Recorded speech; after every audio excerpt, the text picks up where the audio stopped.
I was wondering myself because I got the letter and I just my email to tell them this was the last day. Oh, okay. All right. This is the actual. Okay. All right. Thanks. No problem. All right. Thanks.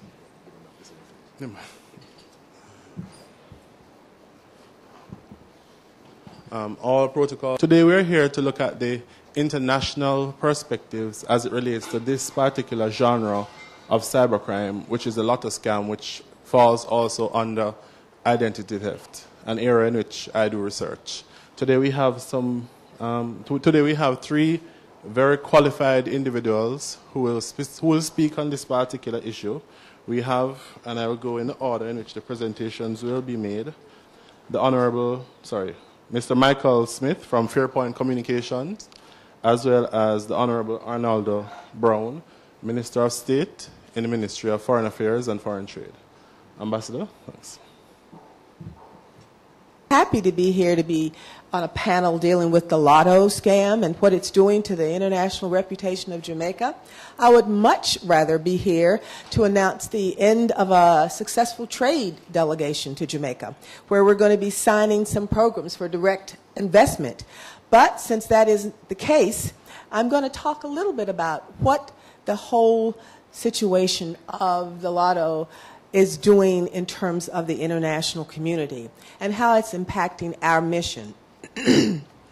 First of all, let me say that it is the specific problem of Jamaica that brings us in this room, but it is not just Jamaica that is facing the problems of the lotto schemes. Our neighbors in Canada, other places as far afield as Russia, Costa Rica, not limited to these countries, but they are also impacted by fraudsters who are operating on their soil. But the broad brush and the popular mindset is that it is Jamaica. And that's something you can do something about, that we have to collectively do something about. I'm very pleased that so many stakeholders are here who can make a difference with this problem, including persons from the United States of America who are involved in the telecommunications programs in their communities in New England, and you'll hear from them shortly.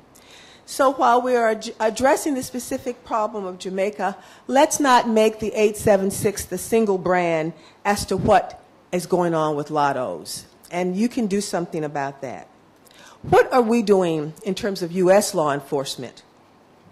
We're working very closely and vigorously with Jamaica. The task force from our embassy includes the United States Immigration and Customs Enforcement, or ICE, the United States Postal Service, working very, very diligently with the Jamaica Constabulary Force and Jamaica Customs. We also work on programs and projects and operations in the United States with the cooperation of the JCF. And we work on cases in our own country that will request extradition. We work with the JCF on local investigations, and I'm sure that our local papers covered very well the important activities over the past weekend with U.S. agents and with the JCF that were conducted in the Montego Bay area, resulting in several arrests, seizures of cars and property. We continue with ongoing identification and intelligence sharing. And of course, we can't go into that in detail because those things involve operations, and we want to just keep things as close to our own hats as we can. I'm happy to say that our embassy has risen to the occasion of expanding our law enforcement work just to deal with the lotto issues.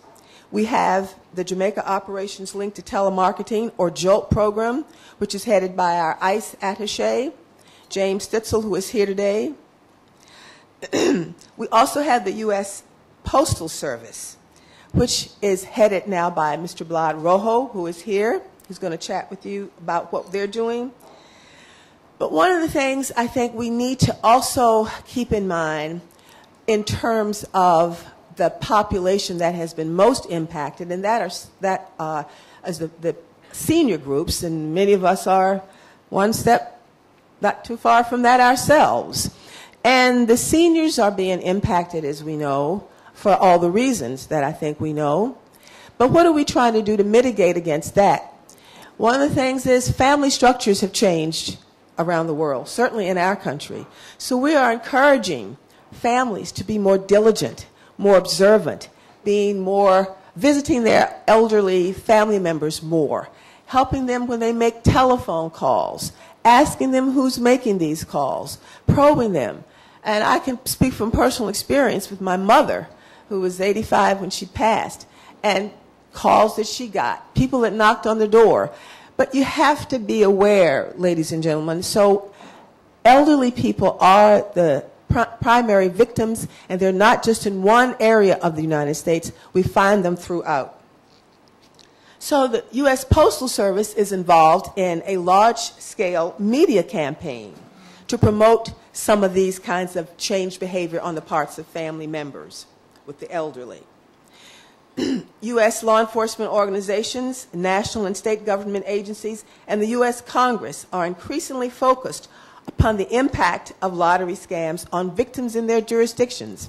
And I have received and receive regularly correspondence from members of our House of Representatives and the Senate about their clients and their constituents who have been impacted. And they're not happy. We're not happy. We're not happy. Is it time for me to stop? Oh, okay. I'm almost done.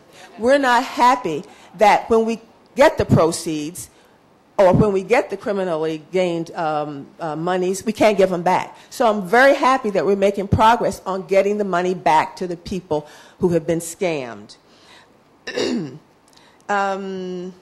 Some victims may receive a mailing from fraudsters, as you know, advising them of this lotto scheme that we know so well about, and they make incessant phone calls. They can call them up to 20 times a day. And sometimes it's the only contact that these people have. They are threatened oftentimes, and that they fear bodily harm. Let me just say that I'm very pleased about the legislation that we understand is going to be taking effect. But you know, even though it's a long process, ladies and gentlemen, it's time to get out there and lobby, to move it, to move so we can get information, we can get people to come in and do video conferencing to testify, because the old people can't get out here. Last year, I'll leave you with a couple of facts, and then I will turn it over to the next presenter. Over the last 3 years, the United States Federal Trade Commission documented an average of over $20 million a year from victims in the U.S. to Jamaica alone, not counting other countries where there's been scammed. That number is only of victims that have reported. Over the last 3-year period ending in 2011, we learned that $42 million were scammed from U.S. citizens. And in South Florida alone, more than 80 victims claiming $5.5 million were identified, with an average loss per individual of $69,000 per victim.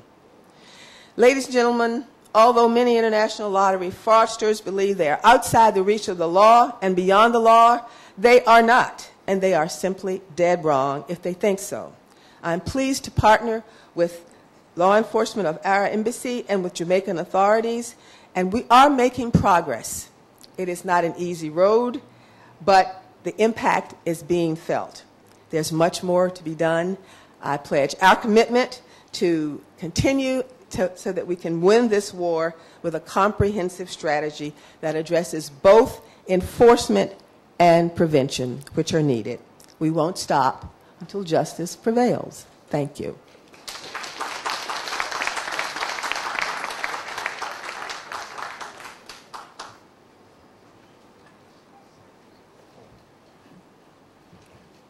Thank you very much, Ambassador. Okay, fine. We now have Mr. Rojo, who... I'm just going to cover her. Okay, fine. All right. Mr. Smith, you can... Right. Thank you very much. I know you've all eaten already, so I'm pretty much sure the energy is there for a little applause. Thank you very much.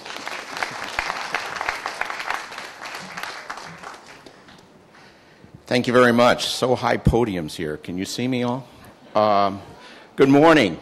I wanted to thank Dr. Waller, Ambassador Bridgewater, Minister Brown, for being on this panel. I really appreciate it. My name is Mike Smith. I'm the Fairpoint Communications State President for Vermont. I'd like to thank you for having me here. Bill King, who you'll hear from later, and I traveled nearly 2,000 miles to be with you to talk about this important issue. And I think I'm the only guy in this room with a heavy wool suit because I know I'm headed back to snow when I get done here. Let's raise awareness about this growing problem. Just some background, and this should be 11 minutes, or else my staff will be fired when I get back to the United States, but I'm kidding, of course. Fairpoint is northern New England's leading provider, serving customers throughout New Hampshire, Maine, Vermont, and although we're dominant in those states, we're in 15 other states as well. We're about a $1 billion operating company. And we're here today to talk about the specific ongoing phone scam that has targeted people across the United States, particularly seniors. Although there are many types of phone scams, as you heard from the ambassador, we're here paying particular attention right now to the dangerous and pervasive lottery scam that is originating from this area code. As a businessman, I thought it was important to protect our customers. And in Fairpoint, we've committed significant company resources to do just that. We've launched a public awareness campaign in the northeastern part of the United States in conjunction with law enforcement and organizations that represent seniors, such as the American Association of Retired People. And yes, I'm the one that authorized and paid for the Beware Scams from Area Code 876 that you've heard about. You've heard from others today about how this scam threatens Jamaica's banking, foreign relations, and society. And no doubt, all those are serious issues and concerns to all of us. But what can't be forgotten here are the victims, the parents and the grandparents who have been manipulated, harassed, embarrassed, and abused through this scam. I'm here to represent those victims of those scams, victims who have lost their life savings, victims who have lost their dignity, victims who haven't had a voice. And traveling 2,000 miles is just little that I could do in order to do that. As you know, these scammers are well-trained professionals who prey on their victims' weaknesses. Typically, they target our seniors, often preying on widowers and widows. This scam has caused serious damage to seniors throughout northern New England, and I would like to play a video we produced about a victim in Maine and about some of our efforts that we're doing. Can you bring up the video, please?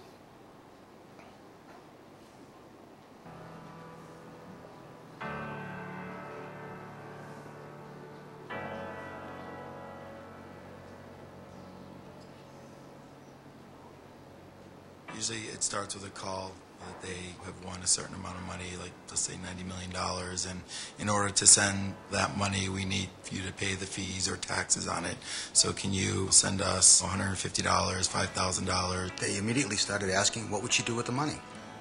So she lost herself into fantasy, thinking, well, I would help my children out, I could certainly pay off my home, and they suggested that perhaps she should keep it quiet, and maybe she should surprise people.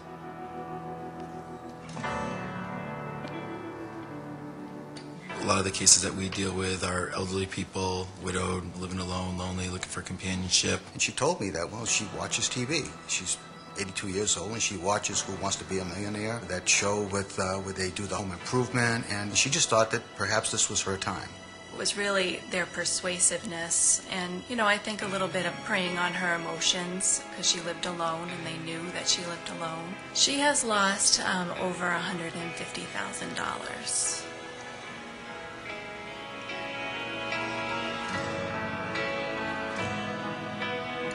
We started out with having her phone number changed, working with Fairpoint Security. They were very helpful in getting the phone number set up so that it would be password protected. We do not do investigative work per se. We're not the police. We're just a security department of the phone company, but we support them 100% on their work to try to shut these scams down.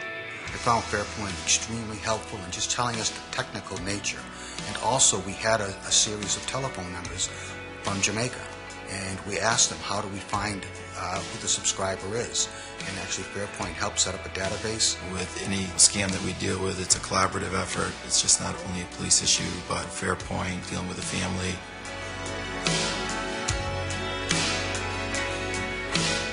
We have some experts on staff that are really involved in this, working closely with the authorities. If it sounds too good to be true, it probably is. Don't give out your personal information, no matter what, to anybody that's calling you on the telephone. Verify, be suspicious of calls that you're not familiar with. And if they becoming, ongoing and harassing, then contact your local authorities. Adult children need to know who their parents are talking to. When I was younger, it's 10 o'clock at night, you know where your children are. I think the new motto should be, it's 10 o'clock in the morning, do you know who your mom's talking to? Anybody who calls you that wants to offer you something for nothing, hang up. Please, just hang up. Fairpoint has the expertise, the knowledge, and we can help with any of these questions. If they have a doubt, they can call our business office. They will put them in touch with our security department. The security department will in turn help them with the authorities. If in doubt, call us and we'll help you with this problem. Thank you very much. Just to give you a little bit of background, the woman that they were talking about in that segment, this woman lost approximately $150,000 in the scam. She had no money to pay for her mortgage, no money to pay for her heat, and there's telephone calls that we have in terms of recordings that are just that will make you cry just to listen to this. Back in May, this senior was so distraught that she spent 3 weeks in the hospital. Despite that, we found out that during that time, the scammers called an electrician in town, asked him to deliver a cell phone to her home so that they could continue to coerce her into sending money. These are simply ruthless criminals intent on destroying lives. And you may think, well, God, some of these are just gullible people, but what we've found across New England is that they're doctors, they're people that are well educated that fall victim to these scams, including Bill, who was a former Navy and TWA pilot who retired in New Hampshire, and that he went to retire in a serene sort of area, and that all changed when the phone call claiming he won the lottery and car. He needed to pay a transfer fee to collect winnings, and these calls continued and continued and continued. They stopped at nothing to get money and regularly claimed that they were the FBI or Customs and IRS agents. The scammers changed his phone number so only they could call him. Relatives were closed out of this whole thing. His daughter became very, very suspicious. Until she approached him about the news about the scams, and he immediately got quiet. Kim, who was his daughter's name, had a difficult time getting information from him. She informed Fairpoint, and we supported them each step of the way. Day and night, these calls were relentless. Kim had to unplug the phone, and when she plugged it back in, the phone calls started immediately. The issue, I can't, 5 or 1? Okay, let me go. This is an issue that destroys families, and I was going to describe how that destroyed Bill's families. But let me just go and talk about what we're doing at Fairpoint in conjunction with other individuals. Through our Beware Scams from Area Code 876 campaign, we are committed to working with families, senior organizations, state, local, and federal authorities to shed light on the lotto scam and others like it. As part of our Beware Scams from Area Code 876 program, we've created a website which has been talked about here. We've had, this site has had over 10,000 visits. Close to 20% of those visits are from Jamaica. We're working with senior organizations to get the information out, and the website offers materials and video clips intended to help people spread the word. We have produced a public service announcement that have aired on radio stations across Maine, New Hampshire, and Vermont. We're using social media outlets such as Facebook, Twitter, and YouTube to raise awareness. And we continue to speak out about the scam and all scams at senior organizations, community meetings, on media outlets, and just about everywhere we can, near and far, to spread the word.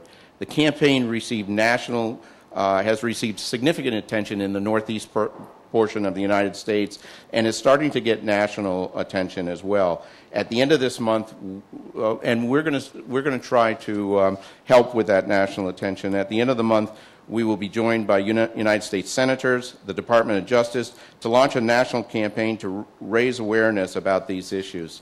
I just wanted to end by saying this. We have the highest respect for Jamaica, your heritage, your culture, and your people. A small, vicious minority is tarnishing your reputation and causing damage to the senior citizens across the United States. We need to work together to stop this injustice, and this is a great first step in order to do this. I want to thank you for having me, and it's just an honor to be here. Thanks again.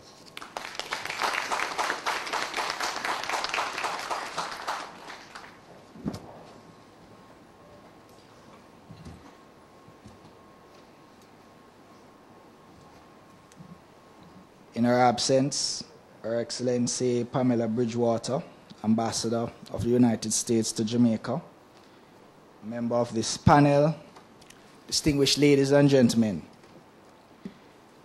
I've been asked to address the international perspective of this very challenging issue with which we are faced.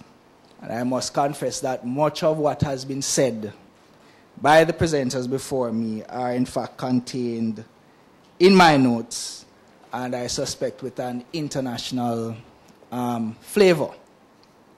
And therefore what I propose to do is really to highlight the salient points of my presentation here this morning. I want to do that by acknowledging that the issue of lotto scamming is a transnational crime. And I believe we need to begin there and to accept that fact. And I would also want to echo, whilst not seeking to minimize the seriousness and the gravity of this issue, that this is not a challenge that is unique and specific to Jamaica, but it is a challenge that we have to confront in a deliberate manner, given the fallout that we can experience in the international community, and certainly in relation to the image of Jamaica that has been a sub-theme in the presentations. In doing that, I want to indicate that Jamaica has subscribed to what could be called the international standard of regulation for the financial sector, because this issue affects our financial sector. And in this regard, Jamaica subscribed to 40 Financial Act Task Force recommendation of anti-money laundering and 9 special recommendations on combating the financing of terrorism. And this is the global context in terms of legislative regime that we operate in. And it is in this context that we have the Anti-Money Laundering Act of 1996 and its regulation of 1997. And we spoke about the Proceeds of Crime Act of 2007 and its regulations of 2007. If you look on your program, you see that we have the Director of Public Prosecution who is going to come and also address this gathering in that regard. So I won't venture too far into those areas. Save and except that we also need to accept, and I think the Minister of Security, National Security, indicated in his presentation that there are gaps in the existing legislation that needs to be plugged. But having said that, I want to also indicate that the recommendations that I just cited are in fact being implemented in Jamaica administratively where there are in fact legislative gaps, and that the legislation needs to catch up with the implementation of these recommendations and regulations that are being applied administratively. The wider point to be made is that if the country falls down on enforcing these legislations or these recommendations, then we run the risk of being blacklisted. And reference was made, I think, by Mr. Felice about Cayman. And the fact of the matter is that Cayman has been blacklisted. Jamaica to date has not been blacklisted, and it is because Jamaica is in fact implementing these international norms and standards, and therefore we have passed muster in that regard. But we cannot become complacent and rest on our laurels, because this issue is a pervasive and rising issue. And certainly I'm sure many of you here would have been astonished, if not shocked, by the clip that was played by the Minister of National Security in terms of the popular culture that seeks to justify this type of activity, and it's sort of a Robin Hood type of rationalization which we must utterly as a society reject collectively. And therefore, part of the response is the fora that we are having here today, but part of it we also saw in the minister's presentation, which is really a pushback against the subculture that would try to say to our young persons and our society that this activity is justifiable, because it is not justifiable in any respect. And that goes to the heart of the image that we want to project on the international arena, which is an image of a country where its citizens are law-abiding and where we are guided and governed by international norms and where we subscribe to these international norms. And therefore, Jamaica must be positioned in the global context as a state that is doing everything in its power to stamp out transnational crime and transnational criminal activity, including advance fee fraud. I would want to say that in this regard, the mutual legal assistance legislation is an important tool in the international fight against this transnational crime. And why is that so?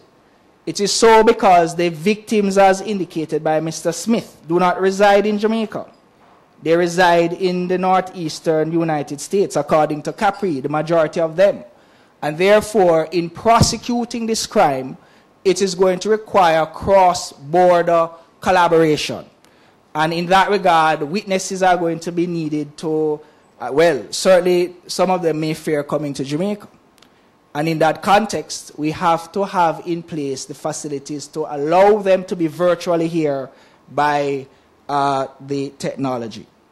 And in that regard, I know I'm not taking any tears out of school, but as a member of the Cabinet Subcommittee of the Legislative Committee, I know that recently we have looked at legislation to deal with what we refer to as special measures, to allow for video links and live links to be used in the giving of evidence in the court system so that we can effectively prosecute the persons who are engaged in this type of activity. So I want to say very clearly from an international perspective that Jamaica not only subscribes to the global norms, but we also are part of the Caribbean Task Force that is responsible for ensuring that the financial sector of the region subscribe to international norms and that it is not vulnerable to these type of illicit activities. I also want to indicate that from an international perspective, and the ambassador spoke to it in her presentation, that our law enforcement agencies work very closely with international law enforcement agencies, including Interpol, to seek to arrest this challenge that we are faced with. And this is part of the collaborative effort that has to take place in dealing with what is a transnational criminal activity. It is also noteworthy that whilst we recognize that there are gaps in the existing legislation, we are not being reactive, but we are in fact being proactive, because there is in fact a committee that has been set up, and this committee on a periodic basis review these gaps and make recommendation in terms of plugging them. And I won't want to preempt the DPP who is to come, but I'm certain that she will speak to some of those recommendations that will be made in terms of the legislative gaps that need to be blocked. Now, these four are important because part of the response has to be public education. And in this regard, the government of Jamaica has hosted several training seminars related to the financial services sector, and this has been led by the Financial Services Commission, and the most recent one was a conference under the theme Understanding and Executing for Compliance with the AML CFT regime, a global perspective, where all the stakeholders were brought into play, and we looked at the issue of money laundering and financial crimes, of which the lotto scamming is a subset of that. So as I take my seat, I would just want to indicate and reaffirm the government's keen interest in responding to this issue and in curtailing this issue, that we recognize that it is detrimental to our international standing and that it has grave implication for our economy, and certainly for local and international investors. They want to be confident that where they invest their money is a place where the persons or the residents subscribe to law and order. And in that context, this is really an international law and order issue. And the Jamaican state is doing everything at all levels to ensure that we respond and treat with it effectively. Thank you very much.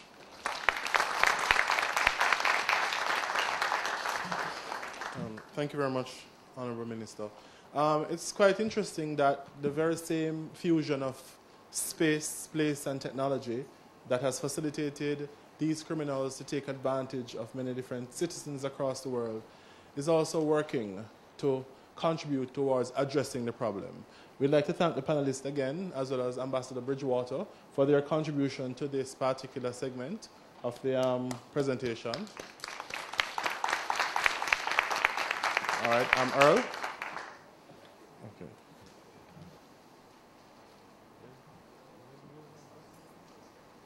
Then put it to you. Do you think that the criminals should be tried in Jamaica or in the United States? What's the view? Hands up, hands up. Tried in Jamaica? Tried in the United States? Oh, so we're all calling for deportation here. I think it's worth looking at it. Because that video link business, I'm not so sure about that. It might be useful to get them in the States to face the people that they have hurt and to have the victims have a chance to express their concerns in court. But lots happening. No cash transactions over $100,000. Justine Felice suggested that. I think it's something to think about. The new laws, they need to happen fast. The popular culture, the music, the dance hall. We got to do something about that. How do we regulate such a creative industry? But at least we shouldn't give them airplay. We shouldn't give them time in any paper. And more so, we need to listen, because I didn't know these words. The rhythm sounds good, but you have some serious words underneath the rhythm that we're not listening to. Really great presentations thus far. A number of great suggestions on the table. Now we want to understand how we stop this thing. How do we put an end to lottery, the lottery scam? And we want to discuss the eradication Our moderator this morning for that is Dr. Bernard Headley, retired professor of criminology at the University of the West Indies and an accomplished author. I met him first through his books, lives in Mandeville, and has journeyed to be with us this morning. Bernard, where are you? Ah, there you are. And in the airports.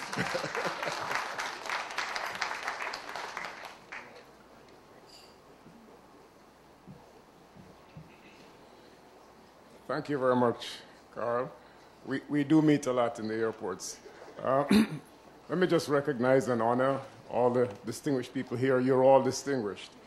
And to save time, I'm just going to ask my panelists to come right up. DPP Paula Llewellyn, Major Bill King, full stop, okay. We have two presenters, which means we will have lots of time for interaction, depending on how long DPP chooses to speak. I guarantee you I will not be the one breaking her flow. I want to thank you, Earl, for doing this. You know, this is very interesting set of presentations, very topical matter. But I would also want to encourage you to sponsor, around the same topic, but dealing with it from a slightly different angle. Law enforcement and the discourse on the details is very important. And what strategies are we going to use to combat this kind of discourse is, of course, very essential. But another kind of discourse might really revolve around, as a sociologist I'm speaking, what is it in the nature of our society, the Jamaican society? We've been pretty good at stuff like this, and we may talk about arresting and about enforcing and about locking up, but some larger questions need to be asked about what is it in the society that keeps repeating and making available this number of replaceable, and you need to bear that in mind. These are arrest and lock away, but they are essentially replaceable people we are talking about. Something in the society. 30 or so years ago, and I just need a minute. The merging of Jamaican posses with U.S. posses on the streets of New York and Brooklyn and Philadelphia and so on. And Jamaicans had earned in a very short space of time, in the 1980s, 1988 to be exact, the reputation of being the most vicious, the most brutal, the most efficient at doing criminality at the street level. I remember a conversation I had with a DEA agent and said to me, man, I've worked and I've prosecuted Colombian assassins, and I've dealt with Sicilian dons, but I've never in my 30 years of work come across a more efficient, a most ruthless, a most brutal set of criminals than are the Jamaicans. We, in the space of probably 3 months in New York and Philadelphia and Washington, D.C., had killed over 400 people in about 3 months, more people than were murdered in all of New York that year. That's what we were in the 1980s. So now, 30 years later, we are talking about scammers. Again, 876. You know what the 876 really refers to? I mean, they are the best, So what is it? The kind of conference and presentations I'd like you to do next time is to consider the nature of the society. As sociologists, we believe that there's something connected anytime you see outcomes like these. It has a lot to do with the nature and the structures and the cultures of the society, which need the kind of research that Brother Watts, my colleague, is doing to better understand, because we can prosecute and make laws from now ad infinitum, but without getting to the rudiments and the nature of the society we have built and continue to create 50 years after independence that made us 1988 the #1 killers, and in 2012, #1 scammers. Questions to ponder which the DPP is not going to answer this morning. But nonetheless, I must introduce you briefly. Briefly. Paula Llewellyn became in 2008 the first woman appointed as the country's Director of Public Prosecutions. And after last night's elections, and we know how that elections were won, women, very commendable. She is a competent criminal litigator for 23 years. 23 years sounds long, but it means she's still quite young. Attorney Llewellyn has prosecuted a number of complex criminal cases, some of which were exceptional public interest to the courts in different jurisdictions. Paula Llewellyn, or DPP. The other presenter is Mr. William L. King, visiting with us from the United States. He has been in law enforcement for more than 30 years. He has served in every level of law enforcement at the local, state, county, and federal levels. Currently, he's a major at the New York County Sheriff's Office in Alfred, Maine.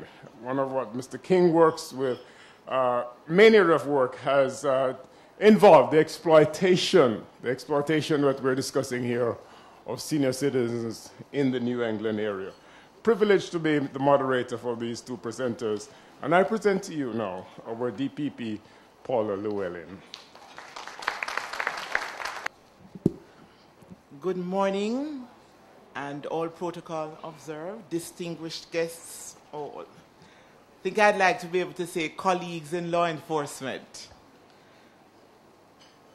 Conmanship in Jamaica has been around for a long time. And we have had some legislation, such as the Larceny Act, the Forgery Act, to name two, the Unlawful Possession of Property Act, which have sought to make some inroads into dealing with conmanship. But over the last perhaps 4 years or so, we have had the rise of the Lotta scam. And unfortunately, most of the victims are persons who are domiciled elsewhere, especially in North America. The Office of the Director of Public Prosecutions recognized from at least a year and a half ago that in terms of our resources, we would have had to make sure that we targeted the Lotta scam scenario. And in our Mutual Legal Assistance and Financial Crimes Unit, headed by one of our deputy directors, Mrs. Caroline Hay, we put together 4 senior members of staff of that unit who became our internal Lotta scam unit.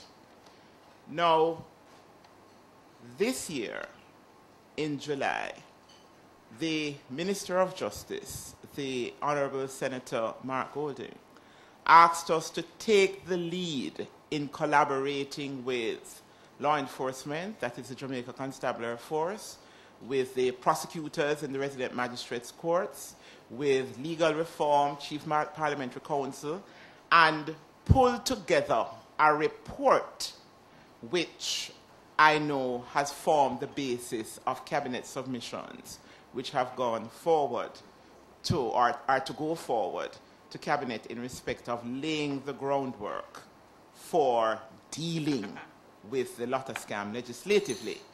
Now, I didn't want to have just the typical, 2 or 3 word scenario in terms of making a presentation. I decided to give it the benefit, and you can read along. I'm just going to touch 1 or 2 highlights in respect of some aspect of that report, because I think it is important to put everything in context. Too often, prosecutors, and I see Minister Brown, who is still an attorney at law, although he's a minister now, the system, the administration of justice, we are not properly served, because very often people who believe they know about the system are in effect uninformed commentators.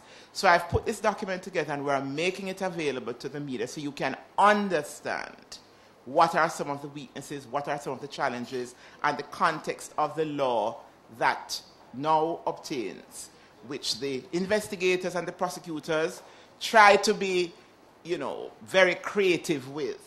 But in terms of the offshoot of Lotta scam, a report that was done and presented by the present Commissioner of Police highlighted the fact that since 2006, non-fatal shootings, there were 283 non-fatal shootings and 397 murders. So that inevitably creates a greater volume of work, certainly for prosecutors. In terms of Lotta scam-related offenses before the court, we have had to use, both prosecutors and the JCF, on our inquiries from the JCF, offenses such as obtaining money by means of false pretenses, the Unlawful Possession of Property Act, abstracting electricity, uttering forged documents, obtaining passports by false names, possession of ganja, dealing in ganja, breaches of Proceeds of Crime Act, illegal possession of firearm, bribery, breaches of the Corruption Prevention Act, breaches of the Road Traffic Act. These offenses have been charged by the police and put before the RM court. But when you look at the fact situation, they have involved Lotta scam activities. But in order to get at the main perpetrators, if the fact situation gives rise to the ingredients of these offenses, they have been placed before the court.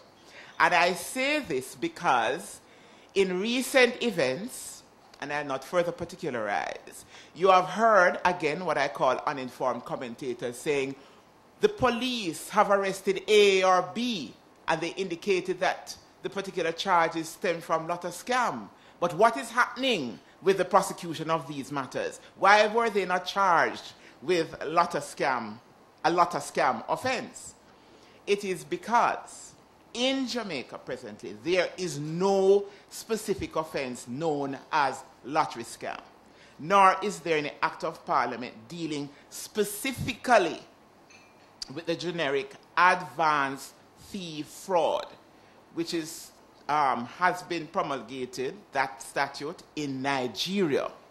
And in fact, when my team of the Four Crown Council, who really did thorough research, when we looked at the Nigerian situation, we found an abundance of certainly one great thesis by an individual there dealing with everything to do with Lotta scam, and we found that the legislation there sought to deal aggressively with all of the offshoots and the activity of Lotta scamming.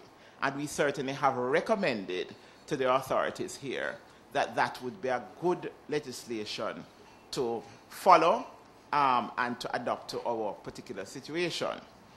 Now, as I indicated, the Larceny Act, the Unlawful Possession of Property Act, Proceeds of Crime, Cyber Crimes Act, and the Forgery Act, the Evidence Act, the common law offense of conspiracy to defraud, aspects of the activity have been prosecuted under these particular statutes. Now, let me make it quite clear.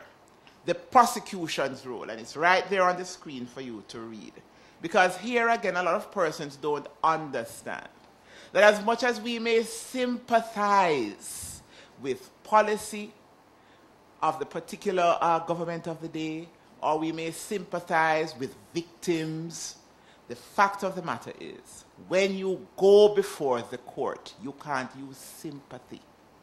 You can't even use what the policy is of the day. You are only as good as the cogency and credibility of the evidence. And this cogency and credibility of the evidence is going to rest on what we call the viva voce evidence of the witnesses. There is no way to get away from that. And it is important, and I'm going to refer you to our prosecutor's protocol, which is on our website, www.dpp.gov.gm, where you can see for yourselves and analyze what are the guidelines that would move us to commence a prosecution or to discontinue a prosecution or not to proceed at all with a prosecution. But this comes out of empirical, objective evidence, and then it is for the tribunal of fact and law to decide what it is that they are going to make of this evidence and whether it will lead to a conviction. Now, I'm not going to go into too much detail, but it's there, what are the main provisions under the Large Citizen Act that we use, and we also have the number of prosecutions and convictions as we have surveyed. Let me make it quite clear that although we are the prosecutorial authority under the Constitution, we are also the designated central authority for mutual legal assistance, and we are also the main authority for extradition. When it comes to the prosecution of these matters, lot of scam matters, in the resident magistrates court, though we may offer guidance and assistance, not only to the police, but to the clerk of court, the director of public prosecution has no administrative authority to assign clerk of courts to cases or to manage the pace or rate of prosecutions of these matters in the RM courts. Our remit is mainly in the High Court and also the Court of Appeal. But we do, from time to time, prosecute matters there, and we offer assistance to all the agencies, including the Clerk of Courts. We personally have done 2 LATA scam cases over the last 2 years, and we got convictions because we made the evidence, it was so tight that the accused had no other alternative but to plead guilty. Now, this is important. Please look at the list of the main challenges to viable prosecution. And I've highlighted them here. Please scroll down. The fact that the need for witnesses who reside primarily in the U.S. to give viva voce evidence on the deception committed against them, and the trial by way of Section 31D, which really allows the admission of statements of witnesses into evidence where they are unable to physically attend, that it's not usually feasible. And here, what makes the difficulty for investigators and prosecutors is that you don't have the evidential nexus between, in respect of identification, whether visual or voice ID between the complainant in the US and the perpetrator who is here. Because very often, 90% of the times, they don't know each other. It is a scam at its highest. So that is an evidentiary gap that is very, very difficult to overcome. Targeted victims are usually retired pensioners, residents of nursing homes, and other geriatrics. Witnesses have also expressed outright reluctance to attend and participate in legal proceedings.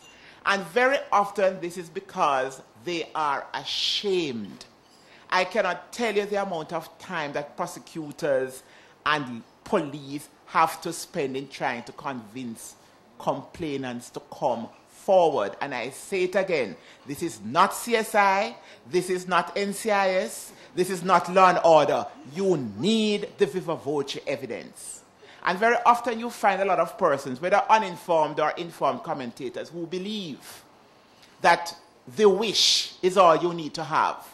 So you push the Commissioner of Police, you push the Minister of National Security or Justice, you push the DPP or our officers forward because we are supposed to prove the case. But you can't prove it without evidence.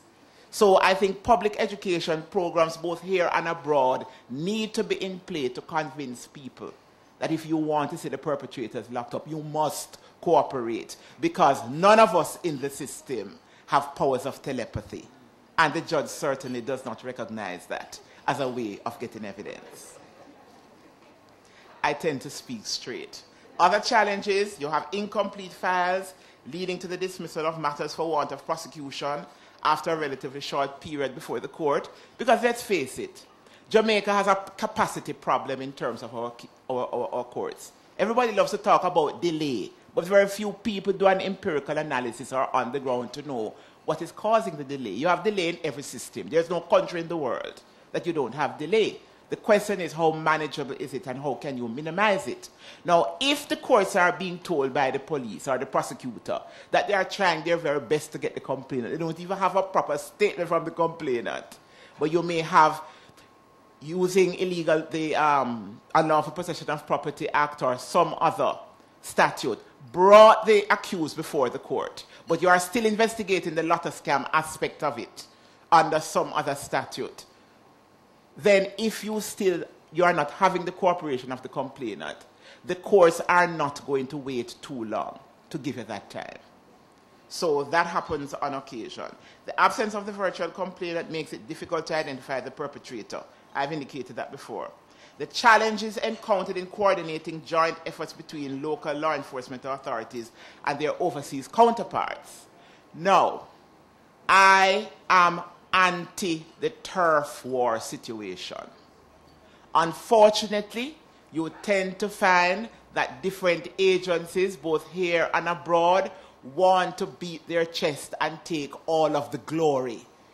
Good law enforcement and leading to a conviction, that is not going to cut it. So you need to have more consultation and collaboration, because if you're going to have a turf war between the different agencies because you want to take some sort of kudos, then it is not going to work. So we need more consultation and collaboration. The costs associated with local investigators traveling overseas to collect statements from victims are significant. And if, when you look at it as an experienced investigator or an experienced prosecutor, there is no, and this is a term of art, no reasonable prospect of conviction, then what you are basically doing, you are not able to justify the allocation of those resources.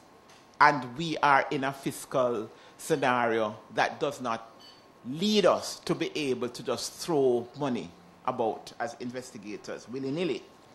And to just highlight the problems that an investigator may have, I'm just going to use one scenario, the Unlawful Possession of Property Act. The provision is right there, Section 8. You have it on screen.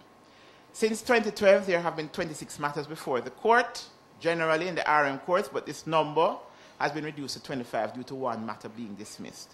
The remaining matters are still awaiting trial. And what we found in terms of our survey is that 90% of the matters are still awaiting trial. One, because they are trying to get the witnesses together, or most often because the capacity that is there in the court system is just not large enough to accommodate everybody at the same time. The weaknesses in using on the Unlawful Possession of Property Act is that the provision is highly procedural, and as such it requires complete adherence to the procedural requirements stipulated under Section 8. So if the requirements are not there, the court is going to throw it out. Also, the legislation is popularly utilized by police officers and is deemed very convenient. It was, however, never created to address frauds of this nature. While there is short-term success in immediately taking away property found in the possession of alleged lottery scammers, prosecution under this statute precludes the activation of forfeiture proceedings under POCA in the event of a conviction. I have outlined the Proceeds of Crime Act and the issue of money laundering. I've also, at page 8, there's the examination of the case law, and I'd invite you to read that and look at some of the features which can lead to the inference in respect of the proof of money laundering offenses. They speak for themselves. We also have the Cybercrimes Act, which is also deficient, and that has been pointed out to the authorities. We have the Forgery Act, where this can be used in investigations, and it's a key tool of scammers in perpetrating deception. Unfortunately, here again, this is another example of prosecuting a collateral offense as opposed to dealing with the core of lottery scamming activity. In conspiracy to defraud, this is a common law offense, and it basically is a situation where if there's an agreement between two or more persons with the intention of defrauding their intended victims of money, property, or other benefits by fraudulent means, then an offense has been committed. Now here again, and I'm going to speak straight, very often you find that the scammers are in league with professionals in the system. Bankers, maybe some lawyers, police officers, business people who will all walk around looking as if they are the exemplars of probity and what somebody having a good moral compass, business-wise, should have. But when you go below the surface, the only way that the scammer is really able to achieve success and actually launder their monies is to be in conspiracy with these other professionals. But then a lot of us in the society, we know, and we look the other way. There's a term of art in possession called willful blindness.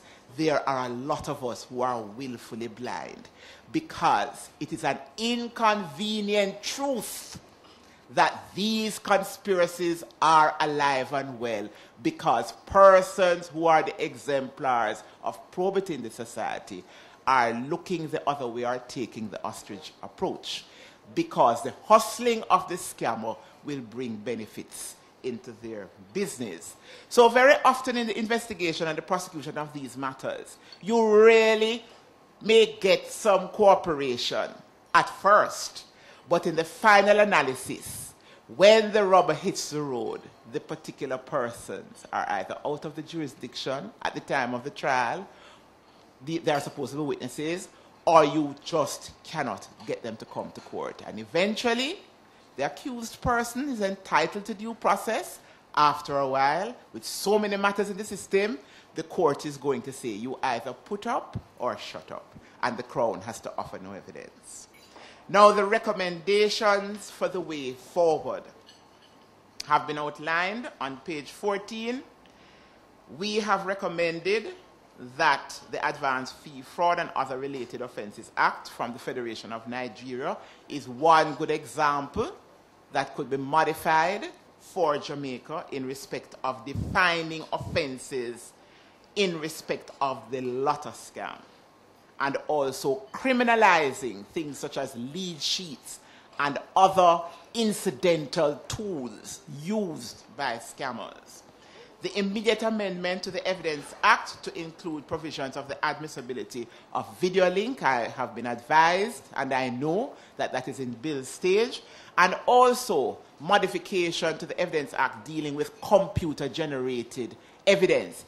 It takes sometimes 4 witnesses to admit computer-generated evidence under our very burdensome sections in the Evidence Act. That has to be modified to go in line with other countries. We should have the implementation of the Code of Practice referred to in Section 74 of POCA. We need to review the list of designated non-financial business persons to include car dealers, real estate agents and contractors that engage in large financial transactions. Implementation, continuous, of training for all stakeholders to include judges, RMs, clerk of courts, police officers, and personnel from the FID. We cannot overemphasize this. Implementation of a protocol which governs the investigation and prosecution of lottery scam-related offences. Immediate short-term measures to have specialized judges perhaps deal with the technical matters, including fraud, cybercrimes, and cloud computing. The implementation of guidelines as stipulated in what is called the HIPCAR project, which are some international guidelines that govern cybercrimes activity, and they are stated there. I'm pressed for time, so I won't go through them. The establishment of a system within which there can be greater collaboration between entities who conduct financial investigations, such as the tax administrators, financial investigators, law enforcement officers, and prosecutors. Again, I am imploring, let us not have the turf war situation. Criminalize the possession of lead sheets or any form of collated data in circumstances where this possession has no direct relation to the occupation. Amend the definition of court under Section 2 of POCA to make reference to the gun court. In conclusion, let me first of all pay great tribute to members of my staff. One of the team, he's here, Mr. Garcia Kurt Kelly, and we had other senior prosecutors who worked night and day to fulfill our mandate when the request was made to put together, do the research and put together this report, which was done in a fairly short time. But, you know, we public servants, we are accustomed to bearing the burden in the public interest. With a smile. And our backs have to be continually broad. In fact, when I think sometimes of the mandate that we have as prosecuting attorneys and law enforcement, a little gentleman in a shop said to me recently, Miss Llewellyn, I love you. You are stronger than war and hatred.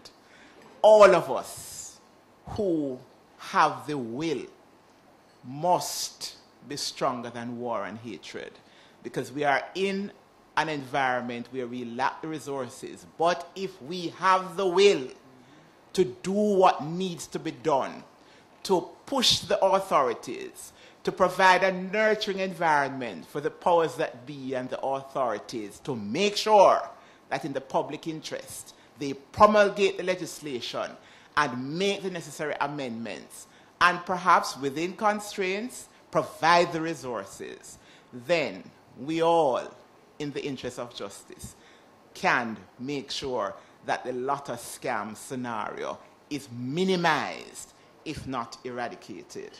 May I also indicate that although we have highlighted the weaknesses and we have made our recommendations, we stand ready as a department to continue to work and collaborate with everybody, even the media, Mr. Clark, to make sure that the public, both here and abroad, are educated to understand that yes, you can be gullible, yes, you can be naive, but if you are educated and informed, you have no excuse.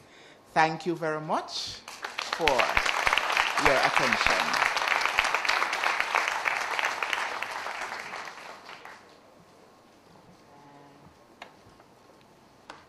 We thank DPP Paula Llewellyn for that very illuminating, lucid, and dare I say, passionate presentation. And she is a passionate person. No one can accuse you of not having the will and the commitment. We can get back to some questions to the DPP later on, but you may have walked in before I introduced Major Bill King, the next presenter. Major Bill King is with York County Sheriff's Office in Alfred, Maine. Mr. King, welcome to Jamaica and welcome to the podium.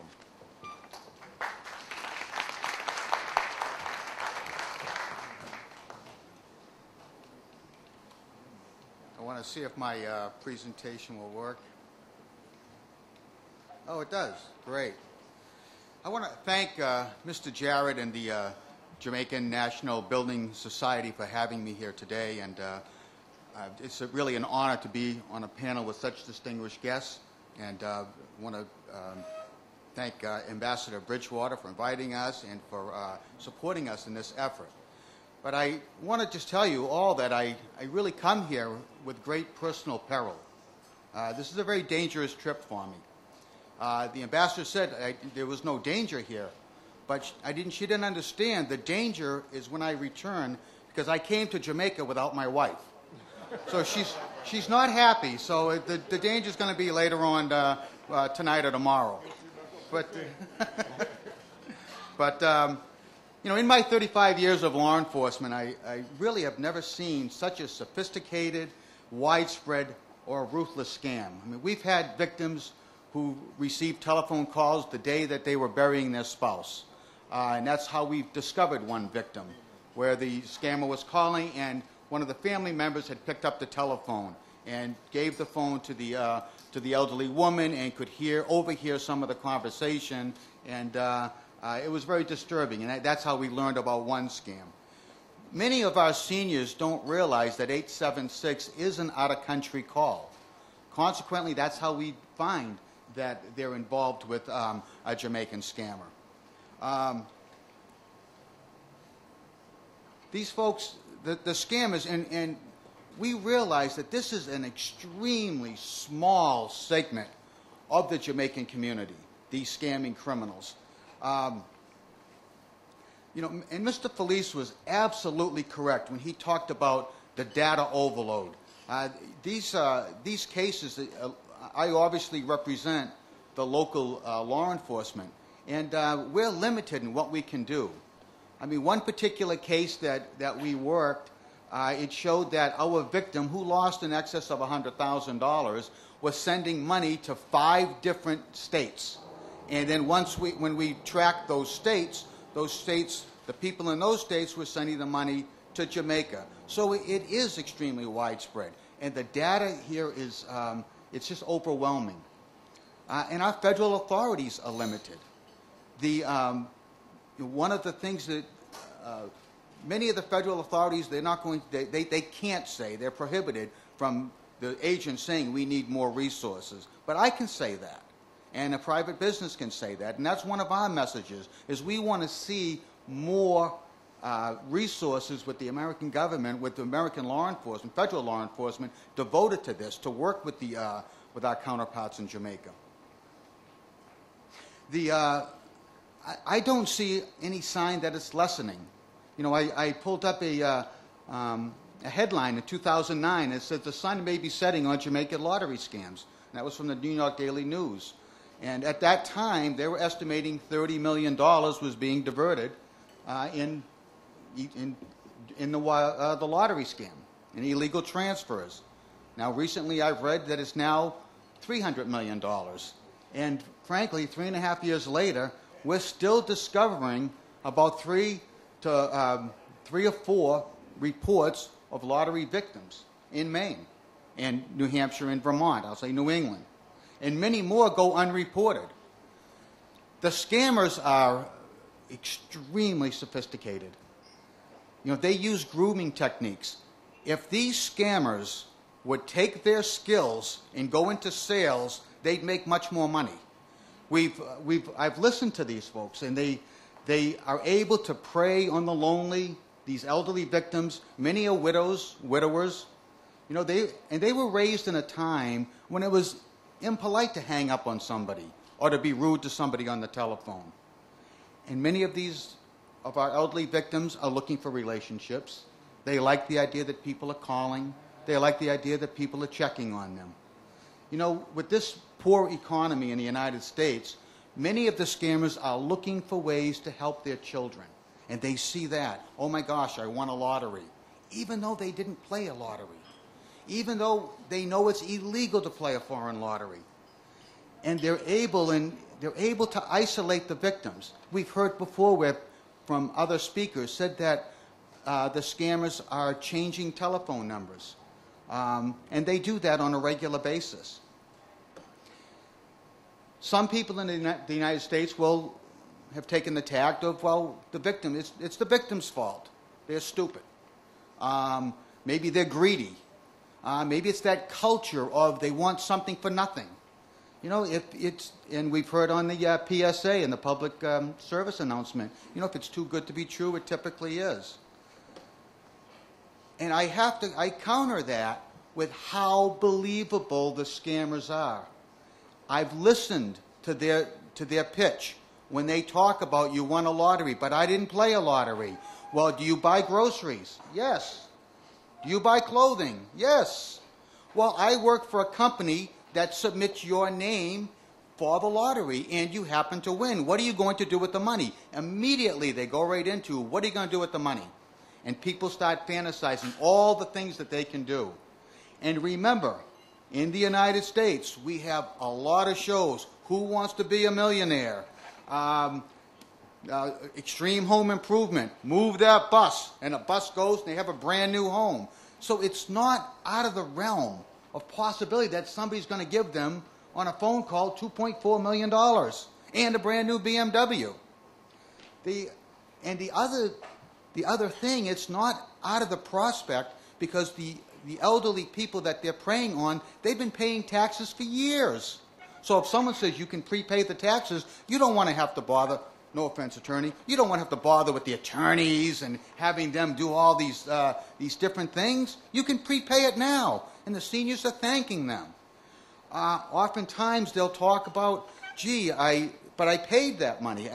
When the payments commence, they'll pay a certain amount of money. Oh, we need to pay additional money. And the senior said, well, wait a minute, I already paid. Oh, but we made a mistake. You didn't win that $1 million lottery, you won the $2.5 million lottery. Or you didn't win the lower end BMW, you won the more expensive BMW. They're able to gain the trust of the victims. And then oftentimes, they're able to introduce a second scammer. So the first scammer will say, well, gee, it's fantastic that you did this, but now to work out the details, I'm going to give you another person, Jennifer, or another person, Josh. And then that person will then develop a relationship. If there's any hesitation, that second scammer will talk, and what's the glue? For those of us that are managers, what's the glue to some of the workers? You find a common enemy. And the second scammer will talk with the victim. Oh, I know it. You know, John is really, he's really very persistent. He's very rude. So they kind of form a relationship. And the second scammer also will really befriend them. We have had times in which the second scammer will form a relationship. There have been some romantic relationships that have been formed. I spoke with one woman who's 76 years old, and she lives in a small town in my community, and she had spent a sizable amount of money sending it to the scammers, and when I interviewed her, she didn't want her husband to know. I said, well, your husband has to know. Her husband's a little bit older. The bottom line was what we finally discovered is that she was planning, she had won a lottery, and she was going to collect that money, and then she had made plans with her scammer to meet in Miami for a vacation. And this was a 76-year-old woman. And I said, well, what about your husband in the other room? She said, I'm going to leave him. She was all set. So it's astounding to me how good many of these scammers are. You know, they say, well, send the cash, you know, buy a green dot card. Many of our seniors have never had to deal with any of these types of transfers before, but they're able to teach them on the telephone. My mother wants to learn the computer. I used to have a whole set of hair before trying to teach my mother how to use the computer. But these guys, these scammers, are able to go on and able to really walk them through each semblance of how to get a wire transfer. Like I said, we find that the money will go from one U.S. area to another U.S. area, then eventually it will go back to Jamaica. We've spoken to those other people, and they admit that they maybe take a cut. Some of the people that we have spoken to are victims themselves, and some of them we believe are co-conspirators. Some scammers are able to use religion. Some scammers have introduced themselves as reverends or as priests.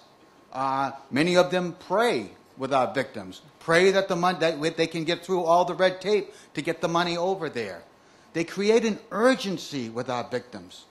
Oftentimes when they speak with the victim, they'll say, well, we need to get this done or something's going to expire, or the insurance that they put on the check is going to expire, so go now. Go. Leave the telephone off the hook. Just go and come right back. So that's when we realize that, gee, this scam is really sophisticated, because they're able to leave that phone off the hook. And I'm sure that they have another bank of phones where they're making additional telephone calls. Some of these scammers were able to use Google Earth. Well, gee, don't you live near a Sunoco station? We were just there. When some of the scammers will say, when somebody starts hesitating, saying, gee, I don't believe that I did win a check. I don't believe that there is any vehicle coming. They'll use Google Earth. They'll say, gee, we were there last night, and we had to turn around because you didn't pay the tax, or you didn't pay the registration for the vehicle, or prepay the insurance. We were right there. We were right there at the Walmart, and we had to turn around. And the woman, at least one woman I'm thinking of, she says, you mean the Biddeford Walmart? Yes, we were right there. And I believe that they learned that from Google Earth.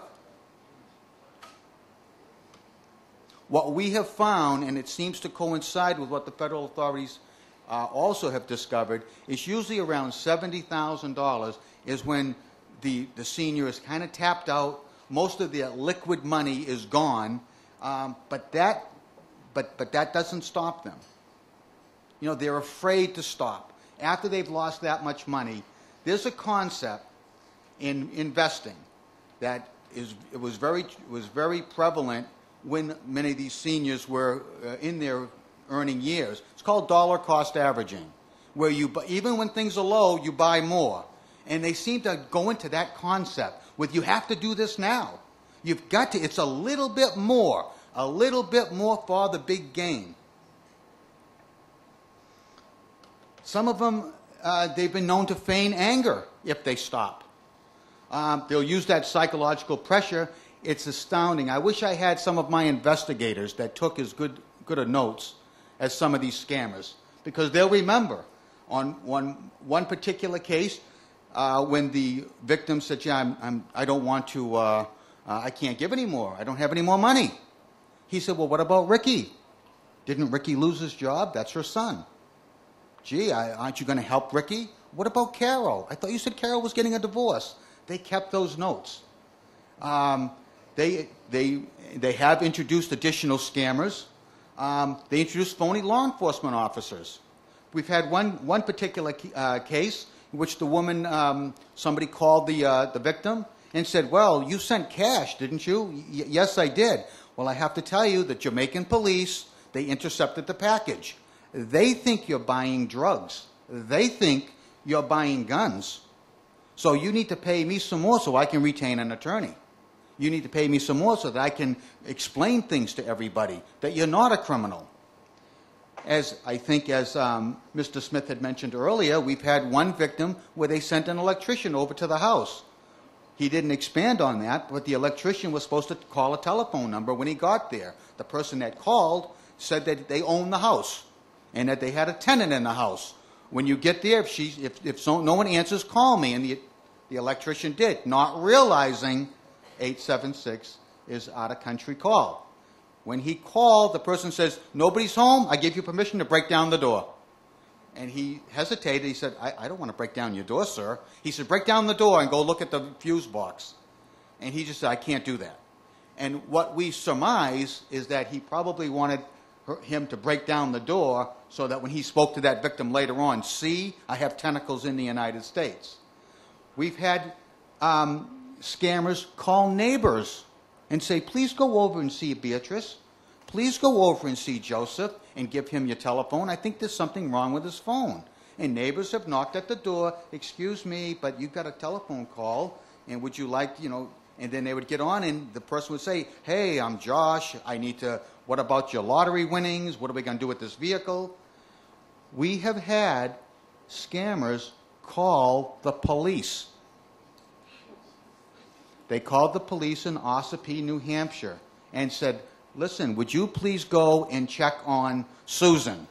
Because Susan's not answering her telephone.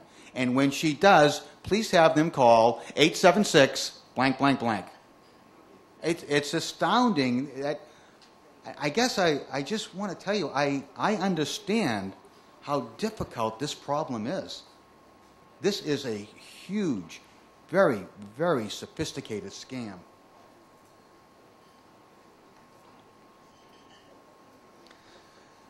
If a senior does stop, if they just say, I can't do it anymore, another scammer will call. We've had there's another facet to this, where another scammer will call and she'll say, I told you I can't pay anymore. I just cannot pay. I don't have the money.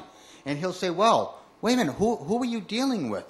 Well, Mark. Aren't you Mark? He says, no, I'm the supervisor, Josh. But what about Mark? Oh, Mark, we fired him a couple months ago. You didn't pay Mark any money, did you? Yes, I did. He said, well, I'm doing a routine audit, and I see this old dusty BMW in the back lot. And I'm looking through his drawers, and there's a check for $2.5 million made out to you. I am so sorry. We've got the FBI, we've got the Inspector General, and they'll say a few other organizations. We've got them. They're on the case. Mark is a criminal. We're going to arrest him. We're going to put him in jail. we're so sorry that you spent money to him. And then the senior will say, oh, wow, you mean to tell me so I didn't lose that 60 or 70? No, you didn't. But I don't have any more money. Well, what you can do is, do you have a credit card? Then that second scammer will say, take your credit card to the bank. And then you can take out a cash advance. And you can send it to us. And oftentimes they do. We talked about some of these victims. The man in that picture is a graduate of Yale. It's a very prestigious college in the United States. He owned his own business. He owned a very, very successful business. We had another woman that was a doctor. She had her own practice. Many of them are college educated. One was a retired airline pilot. You know, as the debts pile up, we've had people sell their vehicles, to sell their personal property, just to get more money, just to liquefy some money, to send it because they have sent so much already. The worthless check technique. We've had, when they say they don't have any more money, well, do you still have a checkbook? Yes, I do. Well, but she said, but I closed it because I don't have any money. Okay, do you still have some checks? Yes, I do. Okay, why don't you just do this? We're going to refund all your money. You don't want your lottery, we'll refund your money. You send this check to John Smith in, say, Connecticut. And, because we need your routing information. So if you send that check, John Smith works for the company, and what he'll do is he'll be able to use that information, and he'll refund the money and put the money right in your bank account. Oh, that's wonderful. And just make it out for like $10,000. I don't know why they do that, but they do make out the check for a sizable amount. It goes to the second person who, John Smith, is also a victim. And what John Smith has done, John Smith has already lost a considerable amount of money. So then John Smith gets $10,000. Oh my goodness, Josh is right. He's paying me back. And what they say is, now listen what you need to do, Mr. Smith. Deposit that money and you can keep it. All we want you to do is send us $2,000. Go buy a Green Dot card, give us the numbers, and there's $2,000, and you get to keep $8,000. Now, there's bankers in the room. What happens? Usually there's a 3-day hold. So John Smith will cash the check. He'll deposit the check in his account. He'll take $2,000, go buy a Green Dot card, give them the numbers. Now, he's out $2,000, plus he's going to be out the fees for cashing that worthless check. And then the person that made out the check is also in trouble. So it's amazing.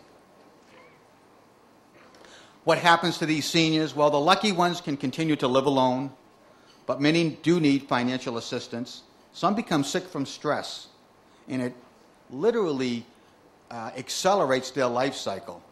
This is a woman named B. When we first met her a little over a year ago, she was the person. She was the person that was the social butterfly. She had a boyfriend. She would pick up people and take them to the senior center. She had a wonderful life. What happened is that once she determined the betrayal, once she determined that she was scammed out of over $100,000, her life had to change. She had a very small injury. She injured her leg. Her vehicle door hit her leg, and her leg didn't heal right. It is my understanding that it was stress-related that prohibited her from healing. She went to the hospital a couple times to take care of this leg. While she was in the hospital, she had a lot of time to think, and she told the nurse, I just wish I would die because of this. She was thinking about the money she lost, the stress, and now her injury, and they put her in a mental institution. I mean, she didn't stay there long, but she stayed there for like 48 hours until her family could say, wait a minute, and she had to get, it was over a weekend, and she had to get evaluated.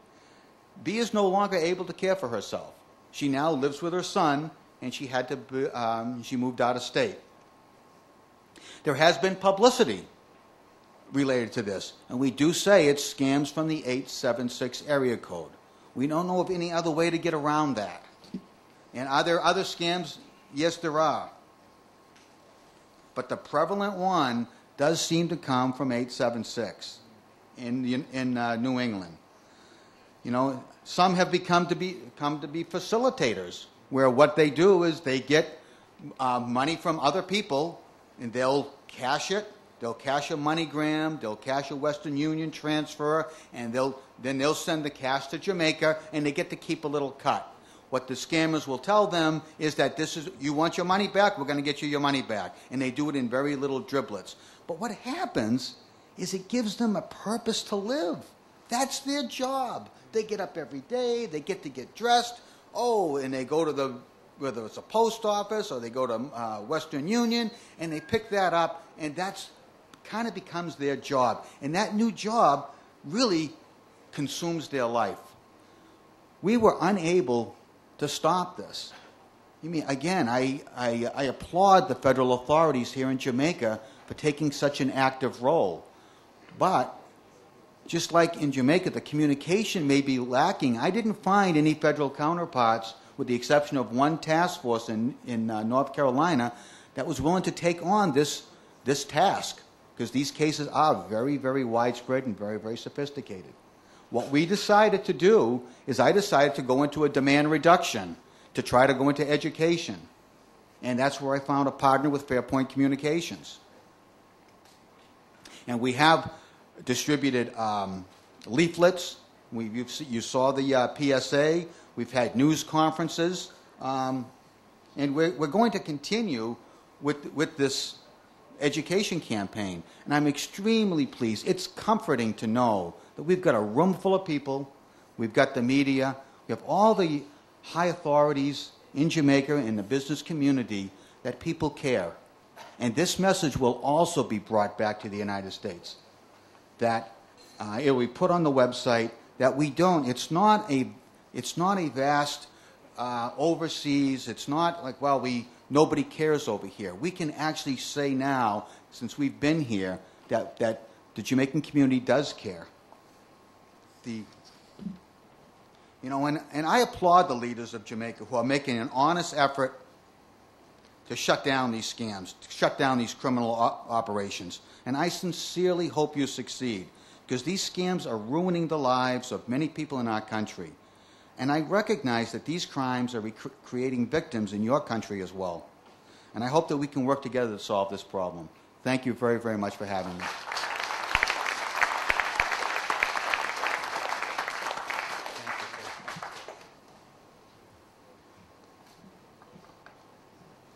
Thank you very much, Major Bill King. 876, new brand number. You see what Mr. King just did? The kind of rich qualitative information he's given us from the victim's end, the victim's stories. I know the law enforcement people here are interested in only one thing. It's locking it down and arresting people and put them behind bars and throw away the key. But I'd be very interested in hearing the scammers' stories. Which school did you go to? Which rich uptown prep school did you go to, you know? Where did you acquire these kinds of unique skills that could be useful to the development of your country? Why were they not used? Were you not given an opportunity to utilize these skills in building your country? These are research kinds of questions, important questions. And if all we do is keep locking up, they will be replaced. I do thank you, Major, for that very illuminating presentation. We have time for questions. Am I right, Mr. Earl Jarrett? What do I do, sir? Take 2 questions. Can we have some, a number of presentations are made also earlier. I see the minister is back here. Can he take questions? Minister can take 2 questions. Minister, should you not be up here then, Minister? Yes, you belong on this panel, as a matter of fact. So let's take some, could you please take the mic to the questioners? And as you ask your questions, please, I think the media is here. Would you mind just simply identifying who you are in a line, in one quick sentence, and then ask your question? Thank you. Good afternoon. I'm Castle Dunkley. It's not much of a question. It's in relation to your comments. I grew up in an environment, in an area, poor. And socially, I can understand where you're heading. Looking at the background, which school they attend and all of that. I grew up in an environment where my mother didn't have it. Single parent. And I did not bend to some of the things that these persons are bending to. What we have, our moral, have been eroded. And it's not much about poor and poverty. It's greed. Since you seem to be directing that to me, I can easily respond by saying the moderator does not respond to questions. And thank you. It is a wonderful comment. Provocative comment, but comment nonetheless. So a question to the minister, to the DPP, or to Mr. King. Good afternoon. Good afternoon. This is to the DPP. I have a specific question. You raised some issues with prosecutions here and any issues that we may have with any attempts to prosecute and extradite to the United States, specifically when it comes to identification of the suspect. We know that the victims will probably never be able to identify the suspect, and we rarely have witnesses that can identify the suspect. What is the big obstacle of someone, for your prosecutions or any prosecutions in the United States, that we can have who would say that is the person who was running that scam? Thank you.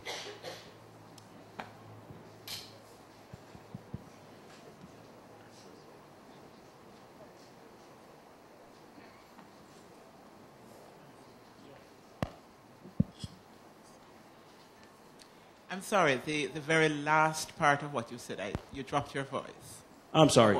Just the identification of the suspect. Since this is a crime cloaked behind a computer or a telephone, the identification of the suspect, not just for prosecutions here, but for prosecutions that may go abroad to the States, the threshold that we would have to meet in order to successfully do that. Well, certainly, in Jamaica, where identification is concerned, it has been decided as far as the Privy Council that identification is a special category of case. So you tend to find, certainly in Jamaica, unless the particular ingredients and it reaches a certain threshold, the courts will not allow a conviction or will not convict anybody if it is below a particular threshold. In respect of your jurisdiction, I'm not familiar with the laws there, but certainly whether through mutual legal assistance or law enforcement to law enforcement, I know we are always ready, and I know I can be borne out with this with the minister, to facilitate any sort of cooperation as between law enforcement in America and law enforcement here to make sure that we assist you or you assist us. It just depends on the particular circumstances of the case. And you know the usual, each case has to be assessed on its own particular merits. But I can assure you that we stand ready, whether through mutual legal assistance or law enforcement to law enforcement, to give you all the necessary information in respect of what our law is saying or how we can best facilitate cooperation.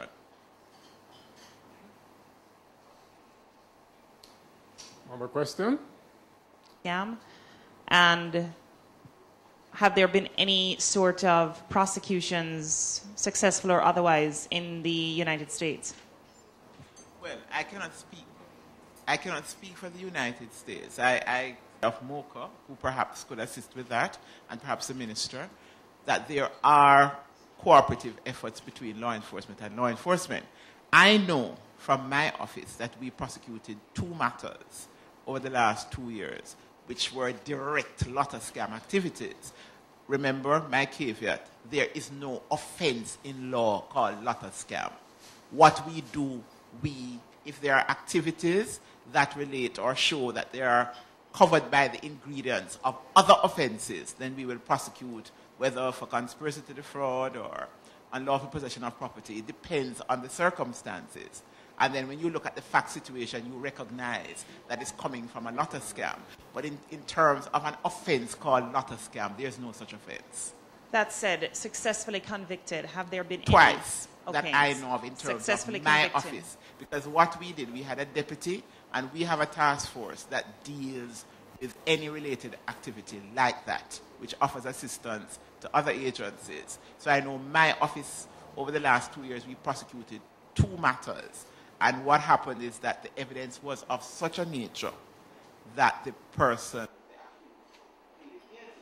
I have statistics in my document here, which I have made available to the organizers here, and we know that there are a lot of scam connected matters before the court, but most of them from our inquiries in the RM courts, they are still pending and have not yet been tried. Okay, so this has been going on for 4 or so years, right? And Yes. we only have 2 convictions so far, is that right? Well, as far as I am aware, there may be convictions in respect of other related matters. Remember what I'm saying, you know, for example, you have the offense of rape. That is an offense, rape or Right. simple larceny. You don't have an offense in law called lotto scam. It is really a colloquialism. It's a colloquialism to describe the activity, but it is not an offense in law. So what happens if regulation arising out of this lotto scam activity, where you have a clear ingredient of receiving stolen property, contrary to section 46 of section 1, but you can prove that the accused received stolen property, knowing it to have been stolen, then you go ahead and prosecute the accused for receiving stolen property. Meanwhile, in respect of the money laundering aspect of the contrary to poker, that investigation can continue from FID or other agencies. So it's not lotto scam per se. It's a related activity coming out of the fact scenario. Did I make myself clear? You totally did. Thank you All very right. much. And just to Minister of the governments of Jamaica and the United States, once they start cooperating on these prosecutions, if you have any kind of convictions and if you have any seizures of assets, the question I wanted to ask is, what is the relationship as far as sharing, the governments sharing the benefit of those assets? Let me for my presentation, but I'd show that there are about 4 times as many charges for other offenses that arise from warrants or raids that were initiated on the basis of the intelligence that led that lotto scamming was taking place at a particular location, etc. So I don't have the statistics. I could probably get those for you, but there are many more convictions for related offenses than actual lotto scam. And as I explained, you know, at least there's disruption of the activity. We've seized 118 vehicles. We've seized about close to 30 million Jamaican dollars in various currencies. We're in the process of forfeiting those under the Proceeds of Crime Act. So there even within the constraints we have now, we're doing what we can to, impact and reduce the effectiveness of the lotto scammers collectively. And the question about the cooperation in terms of the sharing of the proceeds, there are protocols as between foreign governments and Jamaica, particularly when there's a joint investigation that leads ultimately to the forfeiture of assets. There are various protocols about sharing the proceeds. In most cases, I think our international partners have been very generous, knowing the relative resource constraints that our law enforcement personnel have relative to theirs. The boss has allowed me to entertain one more, and then we are dismissed. One more question, please. Over here, again to my right. I'd just like to commend the presentations. They were very thorough and well put together. My question relates to the whole question of benefit. While we talk about asset recovery under POCA and the need to strengthen the law in that regard, there is the difficulty of what is defined to be a benefit. And I want to know from the DPP and the Minister whether there is thought being given to amending the law in that regard. There is a case of Roxroy Mendez, the Crown against Roxroy Mendez, in which we saw that there was a particular difficulty in convincing the court that every asset we found was a benefit derived from criminal conduct. Secondly, there is also another challenge in the law in which a third party could come along and say to the court, I have a bona fide interest in this property that you are seeking to go after as criminal property. Is consideration being given to a similar provision, a clawback type provision such as exists now in the United States, where you can follow the assets into the hands of someone even though that person is saying, I'm a bona fide owner or have a bona fide interest?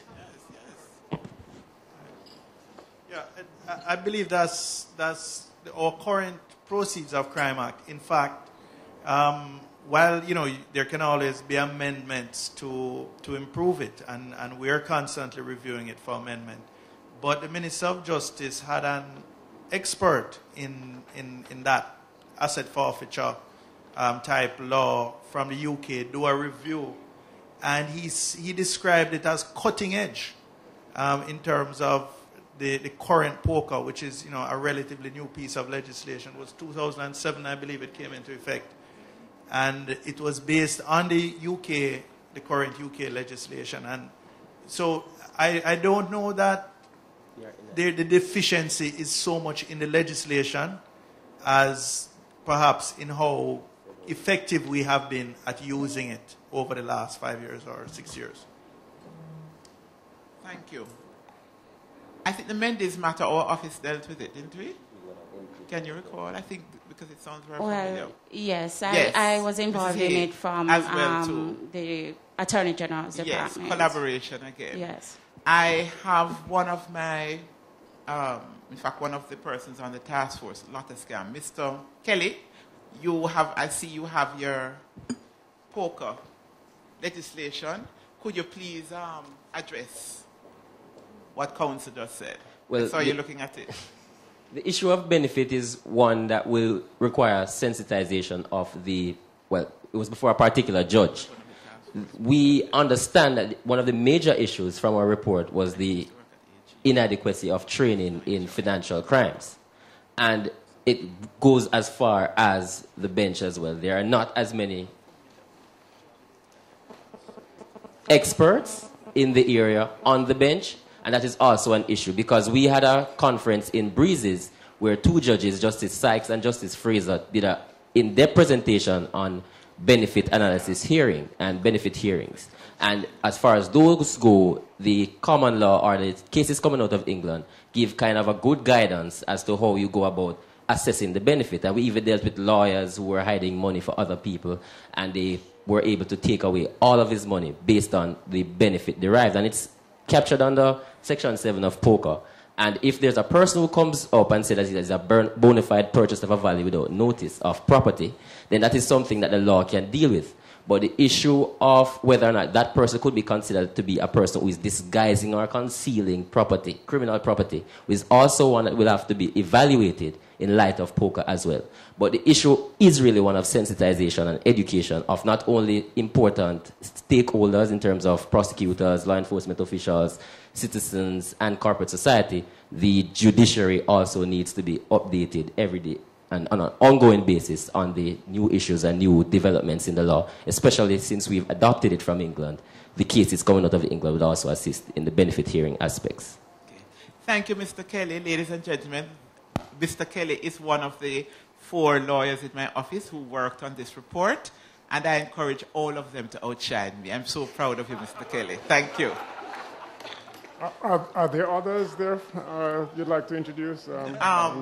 I have Mrs. Tracy Robinson, but she is my legal clerk, just graduated, but professionals who, in respect of mutual legal assistance and financial crimes, we take our mandate seriously to keep ourselves on the cutting edge to make sure that we are available in the public interest to advise the police, the ministers, and the other technocrats, and to give excellent public service. Thank you, Mr. Kelly. Give the hard-working public servants a hand. Thank you.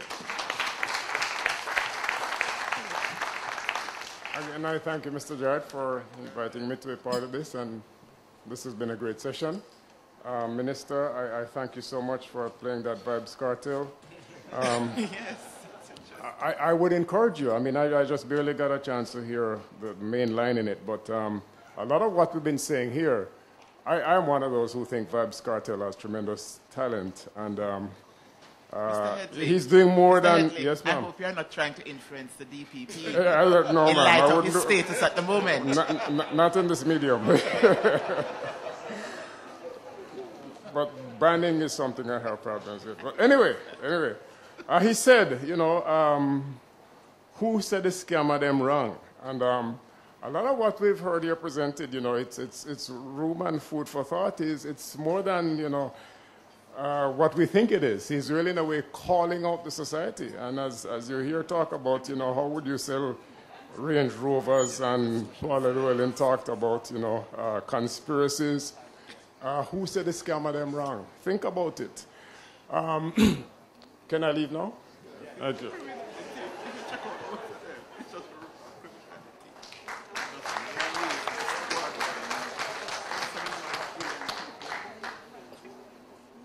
Well, ladies and gentlemen, on that score, we're at the end. It has been a very fruitful morning. We have had a lot of awareness. We have come to understand the crime itself. We have come to understand its impact on normal institutions, banks and remittance companies and telecoms companies. We have seen that it is transnational in nature. We have seen it, the telecoms companies have an important role, and Fairpoint is doing a great job to show their commitment to stopping this thing, and we need to get our local telecoms companies, who by virtue of technology can begin to pattern test the phone calls to help in the law enforcement effort. But we heard from Bill, the victim side, which was really very painful and very depressing, and really spoke to the skills as well of our people, the grooming of people, the preparing of people. It was really very sad. We have heard from the state and the DPP and others of the challenges, legislative challenges, resource challenges. But guess what? We are accountable. And despite the challenges, we have to find ways of dealing with it. And this is a time for action. And as with other crimes, sometimes that action may mean moving the jurisdiction for the matter to another one, to get a few criminals behind bars. But it's for us to take action, not to recite the problems. Reciting the problems is good to know, but we've got to take some action within the constraints that we have. Now, the issue is we need to understand its overall impact. Jamaica is not about bauxite and banana. In fact, the bananas are all blown down. It's about service provision. It's about the growing call center business. It's about that remittance thing, which is 17% of GDP. It's about tourists that come from that northeast section who are seeing the 876. If we think we have no resources today, wait until all of that crashes, and then we'll figure out what to do. So let's do the cost benefit and take the action. And while the leader may be wishing, let us find a way to work with them to get the action that's necessary to tackle this problem. With that said, I want to thank everybody for taking a whole half day to address this problem. I want to thank our friends who came from overseas, and we have today created new friends. And we have heard, we have already heard that our efforts will go back to that community. We really want to thank you. We want to thank our friends from the U.S. Embassy, the ambassador and her team for looking after you and for helping to facilitate this meeting. I want to thank our Minister, National Security, Minister Arnaldo Brown, who is here, and his senior minister, who wished he was here this morning with us. as well as Minister Julian Robinson, who would have hoped to have been here. I want to thank all our moderators, closing with my good friend Bernard here for being with us today. Members of the diplomatic community, Canadian, British, all who are affected by this activity. So all, thank you for being here, and hope this is really the beginning. As we heard, this is a first step, and hopefully we'll work together to rid Jamaica of this scourge. Thank you all very much.